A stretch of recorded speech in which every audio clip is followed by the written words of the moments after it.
Situasi politik Nepal kian genting. Gelombang protes besar justru semakin memanas, bahkan memaksa pemerintah mengevakuasi para menteri dan pejabat tinggi menggunakan helikopter militer setelah rumah hingga kantor partai mereka diserang massa. Rekaman evakuasi dramatis yang tersebar di media sosial menandai betapa seriusnya krisis yang kini melanda negara Himalaya tersebut. Diketahui, Nepal memasuki fase genting setelah Perdana Menteri KP Sharma Oli resmi mengundurkan diri pada Selasa, 9 September 2025. Keputusan itu diambil sehari setelah bentrokan antara polisi dan massa berujung tragedi, menewaskan sedikitnya 19 orang dan melukai ratusan lainnya. Namun, pengunduran diri Oli tidak serta-merta meredakan situasi. Justru, eskalasi protes membuat pemerintah Nepal mengambil langkah darurat dengan mengevakuasi para menteri dan pejabat tinggi menggunakan helikopter militer. Menurut laporan, helikopter milik Angkatan Darat Nepal terlihat hilir mudik di langit Kathmandu, khususnya di kawasan Baisepati.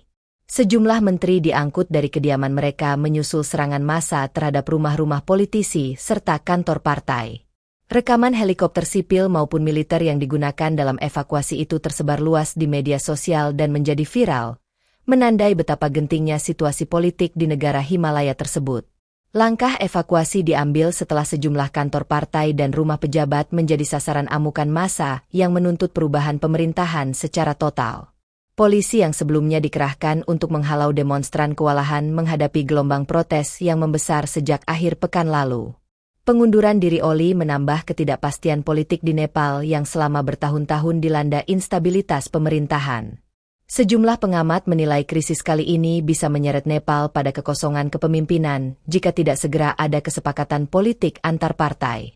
Sementara itu, ribuan demonstran masih bertahan di jalan-jalan utama Kathmandu, menuntut reformasi menyeluruh dan perombakan total dalam sistem politik.